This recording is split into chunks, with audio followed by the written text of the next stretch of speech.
공동체를 허무는 이제 거짓 선생, 거짓 목사가 있고 또 그것을 거부하는 참된 신자들의 이야기라고 할 수 있죠. 이런 빌립보서의 이야기를 보면 이제 낙심하는 빌립보 성도들에게 하나님은 바울은 디모데와 에바브로디를 보냈고 다시 그들에게 기뻐해라. 너의 마음에 진짜 기쁨이 있을 때 그게 진짜 참된 행복이고 너희들의 삶이 그때 진짜 안전하게 될 거다. 왜냐하면 세상의 다른 가변적인 기쁨을 찾아가다 보면 삶이 불안해져요. 그래서 안전할 거다라고 1절에 그렇게 나오죠. 뭐라고 나오냐면 너희에게 넌 안전할 것이다. 기쁨이 행복을 주지만 우리의 삶을, 우리의 가정을 안전하게 만들어, 안전하게. 응? 자, 그런데 이 안전을 파괴하는 오늘 나쁜 거짓 목사들이, 오늘 선생들이 오늘 등장합니다. 그들은 개들이고 행악자들이고 손할례당이다 이런 말을 했어요. 그래서 그들이 이 빌립보 교회 안에 침투하기 시작했습니다. 그래서 바울은 그들을 기쁨을 뺏어가는 아주 악한 사람들로 봤어요. 그들을 뭐라고 말했냐면 성도의 기쁨을 도적질해 가는 사람이에요. 도적질해. 성도들에게 기쁨이 있어요. 있는데 도적질을 하는데 그들은 어떤 거짓 선생들이었냐면 신종 율법주의자들이었어요. 뭐냐면 그러니까 다시 할례를 해. 할례는 다 예수님이 올 것에 대한 이제 예표였는데 다시 할례를 하고 또 정말 뭐 그들에게 말하는 예수 그리스도 말고 다른 플러스 알파 같은 것을 만들어서 새로운 규정을 만들어서 그것을 지키면 너 구원받는 거야. 그걸 공동체에서 그걸 안 하면 구원이 없어. 이렇게 그들을 예수님의 구원으로 충분하다고 하지 않고 그들을 그 진리를 왜곡하고 진리를 왜곡한다는 게 뭐야? 바꿔버리기 시작했어요. 그래서 오늘 이 거짓 교사들이 어떤 특징이 있냐면 그들은 개들이고 행악자들이다. 그리고 심각하게 조심하라고 그랬어요. 근데 조심할 수 있어 없어? 잘 알아야지 조심하지. 그러니까 이걸 신천지에 빠지고 이단에 빠지는 많은 사람들이 왜 빠지냐면 분별할 수 있는 힘이 없습니다. 그러니까 분별이 안 되면 그냥 그게 맞다고 생각하는 거죠. 그리고 그것이 기쁨이라고 생각해요. 분별하게 되면 거기서 견딜 수가 없는 거예요. 그래서 이 개들이라고 말하고 오늘 여기에 보면 개들이라고 말하잖아요. 이 개는 집에 있는 애완견 이뻐요, 안 이뻐요? 애완견이 없지만 고양이나 개들은 이쁘죠. 근데 어쩌요? 뉴스들을 보고 하면은 바닷가에 들개들이 있어요. 들개들은 뼈가 앙상한데 떼를 지어 다녀요. 떼. 이 들개들은 사나울까 안 사나울까? 겁나 사나워. 응? 그리고 들개들의 특징은 집단적입니다. 그러니까 전체주의 같은 거예요. 그러니까 그 대장 들개가 있다면 그 들개를 중심으로 들개들이 몰려다니면서 사람들을 공격하고 다른 사람들의 먹거리를 확 뺏어버려요. 그래서 이 들개들은 아주 사납습니다. 그래서 쓰레기나 버려진 음식들을 먹는 것을 넘어서 짐승을 사냥하는데 막 사자들은 그래도 양호한 게 목덜미를 팍 물어서 숨을 막히게 해서 죽이잖아요. 그래 안 그래요? 그리고 다 뜯잖아. 근데 이 들개들은 살아있을 때 뜯어버려. 하이에나처럼. 막 뜯어버려. 여러분 이 거짓 교사들, 거짓 목회자들의 배움을 갖는 사람들의 특징은 뭐냐면 집단적입니다. 그리고 그 우두머리의 말에 우두머리가 저거 나빠 하잖아? 그러면 그냥 다 물어 뜯어버려. 여기 친구가 있는데 이 친구 되게 나빠 그러면 다 물어 뜯어버려. 집단적으로 움직이기 때문에 그렇죠. 여러분 그들은 교회 안에 여러 모양으로 나오는데 개혁주의 옷을 입을 수도 있고 청교도의 옷을 입을 수도 있고 그들은 복음주의 옷을 입을 수도 있어요. 근데 그들의 특징은 뭐냐면 여러분 그들은 하늘의 가치, 하나님의 백성의 그 신분 이런 얘기는 하지 않아요. 이런 건 별로 그냥 이미 우리 안에서 잘 안 보인다는 거예요. 예수님의 그 신성 잘 안 보이잖아요. 예수님의 인성은 눈에 보이죠. 그러니까 그들의 마음속에는 그 거짓 교리를 주장하는 사람들의 마음속에 눈에 보이는 것만 얘기해요. 눈에 보이게 진리를 설명하려고 해요. 그래, 예수님이 구웠잖아요. 잘 안 보이잖아. 근데 유대주의, 할례, 이런 막 하는 것들은 어떻죠? 눈에 보여. 뭔가 해야 돼. 의식을 행해야 돼. 의식을. 그래서 그런 의식을 행하도록 만드는 외식자들이었어요. 그리고 여러분, 그들은 가정이나 또 가정에 별로 관심이 없습니다. 그리고 뭐라고 말하면, 그 유대주의자들이나 개들이나 이 거짓 교사들은 자기가 주장하는 이 진리를 믿지 않으면 너희들은 구원이 없어. 구원이 있어 없어를 자꾸 판단하는 게 유대주의자들이었어요. 예수 그리스도의 구원으로 충분하지 않고 할례라는 또 다른 의식이나 교회의 제도를 만들어 그 제도를 행함으로 이 제도를 하고 이 성경 공부를 하고 이걸 나누고 이런 걸 하면은 구원이 있어. 이거 안 하고 싫어. 그럼 교회 떠나면 구원 없어. 구원이 있다 없다를 자꾸 교회가 판단하기 시작하는 것이 그런 유대주의자들이 그리스도 말고 또 다른 할례와 또 다른 전통과 규정을 제시를 했습니다. 여러분, 그러면 우리가 알아야 될 게 있어요. 거짓 목회자들, 목사님 봐봐. 거짓 목회자들이 어떻게 가정과 교회를 무너뜨리는가. 여러분, 그들은 개들이라고 그랬고 행악자들이라고 그랬어요. 여러분, 가정과 교회를 허무는 개들의 특징이 뭐냐면, 여러분, 쇠뇌입니다. 쇠뇌. 가스라이팅이라고 말하죠. 그들이 특정한 그 교리를 만들어서 예수 그리스도만으로 충분하다고는 이 진리 외에 성경 공부, 그들이 말하고 있는 어떠한 시스템, 이런 것들을 다 참여하게 함으로 그것을 참여하지 않는 사람들은 이제 정말 교회로부터 멀어지는 거고 그냥 멤버가 아닌 거고 정말 그런 그 모습을 이제 그 교회의 특정적인 교리만 보이게 이렇게 만듭니다. 그래서 행악자들은, 거짓 교사들은 악한 성품을 가리켜서 행악자들이라고 말하는 거예요.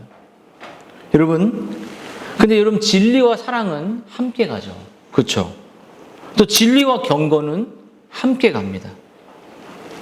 또 진리는 능력이 있어요. 그 진리는 우리를 자유하게 하고 분별하게 합니다. 진리는 어떤 것이냐면, 진리는 예수님인데 그 진리는 남아있는 죄와 우리의 마음에 부패한 마음이 있어. 나만 추구하고 싶은 마음이 있어. 그리고 그리스도 말고 또 플러스 알파 다른 거를 더 믿어야 된다고 말하는 그러한 모든 죄악들을 분별해내고 세속적인 내 마음을 깨끗하게 하는 게 진리죠, 진리. 근데 여러분, 거짓 교사들에게 그 진리가 역사할 수 없습니다. 거짓 진리를 추구하는 이 교회는 여러분 능력이 없어요. 왜냐하면 그 진리 자체가 거짓이라면 진리의 영이 아니 나타나지 않는다는 거죠. 참된 진리에만 진리의 영이 일어나듯이 조금이라도 왜곡된 진리를 증거한다면 거기에는 정말 참된 회개와 참된 변화와 참된 거듭남이 있을 수 없다는 거죠. 여러분, 오늘 그 거짓 진리를 행하는 이 개들과 행악자들이 어떤 일을 했냐면 정말 몸을 상하게 하는 일을 일삼는 자들이라고 말했어요. 몸은 뭘까요? 몸은 우리의 일상과 삶을 말해요. 왜냐하면 그들은 뭘 어떻게 했냐면, 할례는 뭐냐면 봐봐요. 태어날 때 하나님의 언약 백성으로서 증표를 주기 위해 했던 구원의 증거였거든요. 근데 그 하나님의 언약 백성으로 표주로 이스라엘의 남자들의 몸에 이루어진 종교의 의식이었습니다. 하지만 구약과 구약의 의식은 마찬가지로 예수 그리스도 안에서 받게 될 그 할례가 원래 겉에만 자르는 거지만, 남자의 겉에만 자르는 거지만 그 할례가 딱 태어날 때 아이에게 증표를 남겨준 것처럼 신약으로 놓으면 그것을 마음의 할례라고 말해요. 마음의 변화를 말하죠. 그래서 이렇게 말해 바울이, 그 안에 너희가 손으로 하지 아니한 할례를 받았으니 곧 육체의 몸을 벗는 것이요 그리스도의 할례니라. 너희가 세례로 그리스도와 함께 장사되고 죽은 자 가운데서 그를 일으켜신 하나님의 역사를 믿는 믿음으로 그와 함께 일으키심을 받았다. 여러분, 이 말이 뭐냐면 그리스도 안에서 완성되고 성취된 구약의 종교 예식을 그리스도 안에 있는 성도들에게 요구하고 강권했던 자들이 바로 그 유대주의자들. 이 할례는 또 할 필요가 없거든요. 근데 그것을 막 강요했어요. 이 할례 해야 돼. 구약 했던 거 다시 해야 돼. 이거였어요. 그래서 거짓 목사들은 교회에 들어와서 교회가 갖고 있는 본인의 독특한 규정을 만들었습니다. 규정을 만들어서 이 성경 공부 참여해야 돼. 이거 해야 돼. 이 모임에 와야 돼. 이런 원래 정규적인 모임 외에 다른 것들을 만들어서 그 규정을, 근데 어때요? 어떤 모임에 딱 갔는데, 그 모임에 갔는데 그냥 막 진리를 얘기하는 게 아니라 어떤 특정 담임 목사님을 얘기한다든지 어떤 특정한 그 삶을 나눌 수 있는 경건한 얘기를 하는 게 아니라 그냥 했던 얘기를 계속 그 얘기만 하는 거죠. 그러면 이제 우리가 그 모임에 가고 싶지 않을 때가 있어요. 그러면. 근데 어떨까요? 우리 엄마들이나 아빠들은 가야 돼. 그게 진짜 신자의 모습이야. 가야 돼. 라고 강요할 때 여러분, 우리 몸과 우리 일상은 점점 상하게 되고, 왜냐면 이 율법주의자들이, 유대주의자들이 그리스도 말고 또 다른 완전히 그 옛날 구약의 제사를 하지 않아도 되는데 또 하면서 규정을 너무 만들어서 몸과 삶이 피폐하게 되었기 때문이에요. 그 몸을 그러니까 일상이 완전히 파괴돼 버렸어요. 그래서 지켜내는 거, 하기 싫은데. 그래서 그들의 마음속에는 성도들의 마음에, 빌립보 성도들의 마음에 참된 기쁨을 뺏어갖고 네가 이것을 이 교회에서 행할 때 행복이 있고 이 교회를 떠나면 넌 불행할 것이야 라는 이 틀을 머릿속에 심어버렸어. 그래서 여기 떠나면 불행해진다는 그 또 다른 어떤 규례와 의식적인 인식을 머릿속에 집어넣어 버렸어. 여기 말고 구원이 없어. 이런 식으로 말한다는 거죠. 여러분, 그래서 이런 할례나 이런 짐을 주어진다는 거죠. 그래서 그 빌립보 성도들의 이 교회를 세상 종교처럼, 정말 이상한 종교처럼, 그 거짓 목사의 종교처럼 이렇게 만들어지는 거예요. 여러분, 성도들이 예수 그리스도의 얼굴에 있는 하나님의 영광을 아는 빛을 보지 못하도록 했습니다. 여러분, 어두운 데에 빛이 빛이라 말씀하셨던 그 하나님께서 예수 그리스도의 얼굴에 있는 하나님의 영광을 아는 빛을 우리의 마음에 비췄다. 그래서 목사님 이런 말을 하고 싶어요. 이 시대에도, 우리가 살고 있는 이 시대에도 개들이 있다는 거예요. 개들이 뭐죠? 교회를 허무는 거짓 목사들이 있다는 거예요. 그렇죠? 근데 우리의 삶에 침투해 있는 거짓 목회자들의 특징이 뭐냐면 성경 해석에 본인의 우월성을 갖고 있다는 겁니다. 본인이 해석하는 해석이 없는 교회는 구원이 없다고 자꾸 말해요. 이런 해석이 없지 않냐, 한국교회. 여러분, 본인의 교회만 구원의 역사가 있다. 또 특정 성도들이, 특정 목회자들이 설교만을 자꾸 이야기하는 거예요. 그냥 우리가 모이다 보면, 제가 이렇게 설교했어도, 제가 오늘 이찬수 목사님 설교 들었습니다. 제가 오늘 허정부 목사님, 이런 얘기도 충분히 모임에서 우리는 할 수 있어야 돼요. 제 설교, 제가 전한 이 복음의 메시지도 탁월한 사람들이 많기 때문에 그들의 설교를 듣고도 나눌 수 있죠. 다양하게. 보편 진리라는. 근데 그냥 어떤 설교만 나눈다는 것은 좀 힘들죠. 그리고 오직 그 거짓 교사, 거짓 목사가, 저 사람, 저 아이 좀 안 좋아. 그러면 다 싫어해. 여러분, 그런 상황이 되는 거예요. 여러분, 그것을 전체주의는 이단입니다. 전체주의. 그래서 구원받기 위해 그리스도의 공로만을 의지하는 믿음에 인간의 공로와 특정 목회자가 만든 제도와 규정을 만드는, 그래서 끼워 넣는 것이죠. 그 성경 공부, 그 모임, 그 예배, 그 전도회, 이런 것이죠.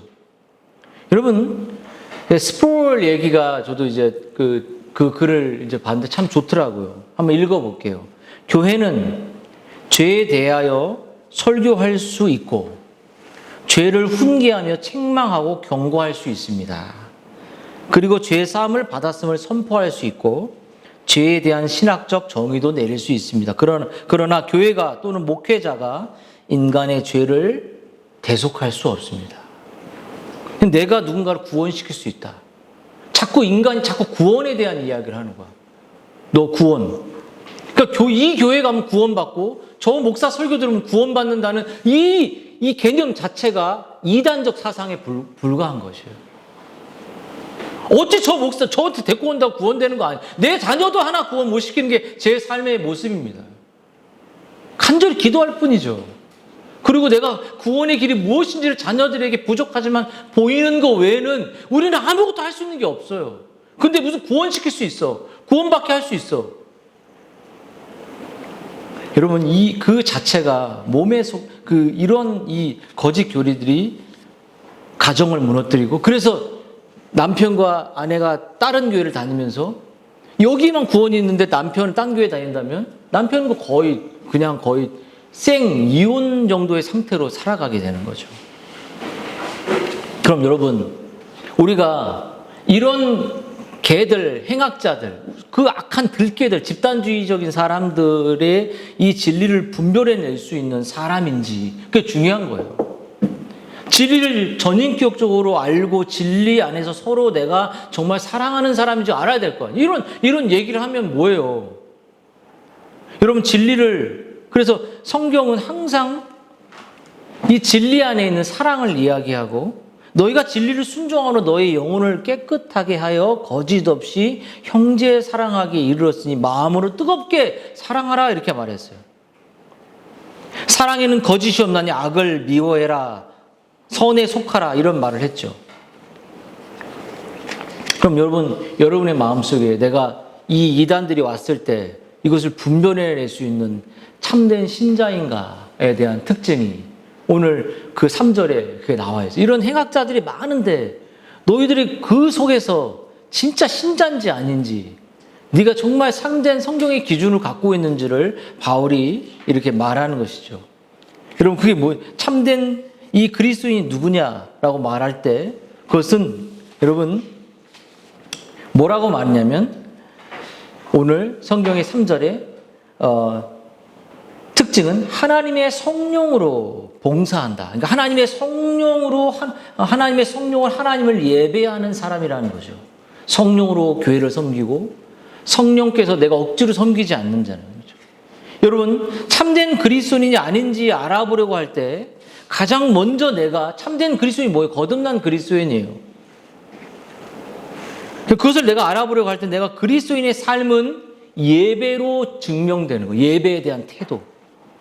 그리스도인은 성령 안에서, 내 안에 성령이 있어요. 예배하는 게, 지금 한번 내가 여러분들에게 예배 태도를 지적할 수 있습니다. 다리 딱 펴라잖아, 이게. 내가 얘기하는 게 아니야. 성령으로 예배하는 거예요. 마음에 성령이 없는 사람은 예배 때 짝다리 할까 안 할까? 짝다리 하겠지. 그러니까 성령으로 예배하지 않는 사람들은 껌 씹겠지. 난 지금 예배할 때 껌 씹는 사람이 제일 힘들어. 그래서 껌 좀 뱉어라. 옛날 중고등부 할 때 껌 좀 뱉고 괜히 나도 기분 나쁜데 하나님도 기분 나쁘실 것 같아. 껌을 짝짝 씹고 있는. 여러분, 성령으로 예배한다는 건 내 안에 거듭난 사람에게 성령은 누구를 드러내냐면 예수님을 드러내. 예수님이 내 안에 있기 때문에 예배가 어때요? 태도가 반듯해. 예배가 반듯해. 구약의 옛날 방식이 이런 거 또 지킬 필요 없고, 예수님 너무 사랑해서 성령 안에서 오는 것이죠. 그리고 어떤 조건도 만들지 않고 그렇게 예배하는 거죠. 여러분, 최근 예배 형식을 강조하면서, 과거의 예배 의식을 강조하면서 다시 막 뜨겁게 하려고 어떤 전통적인 무엇인가를 만들지만, 정말 예배하는지 아닌지 검증하려면 그들의 행동을 지켜보는 겁니다. 예배는 특정 형태의 건물이나 장엄한 분위기에서 감명받는 것과 아무 상관없습니다. 여러분, 이교도나 우상숭배자들도 자신의 신전에서, 그래서 어떤 자매에게 신천지에 빠졌으면 묻는데 신천지에 가서 자기는 맨 앞자리에서 기도했다는 거예요. 그 안에서도 신천지 안에서도 경외감이 있는 거예요.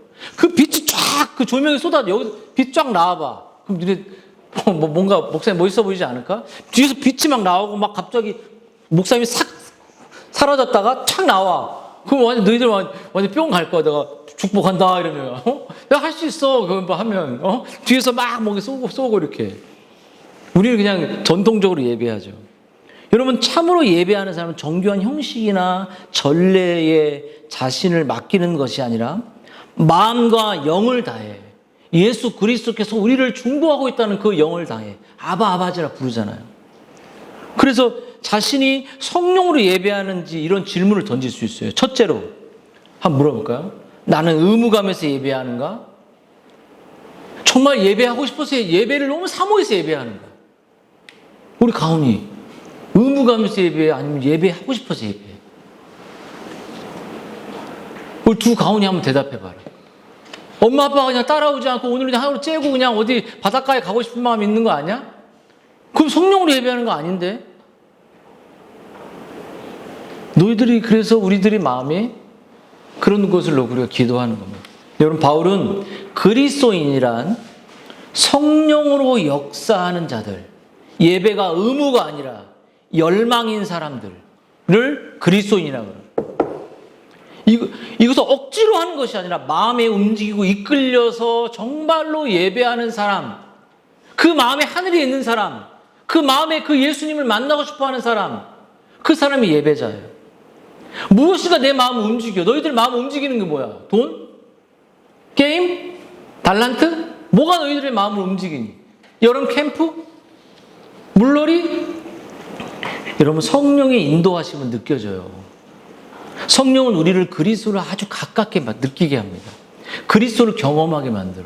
그리스도를 사랑하게 만듭니다. 그리고 그 그리스도를 예배하게 하죠. 그럼 두 번째, 그러면 이제 그 특징을 얘기했죠. 첫째.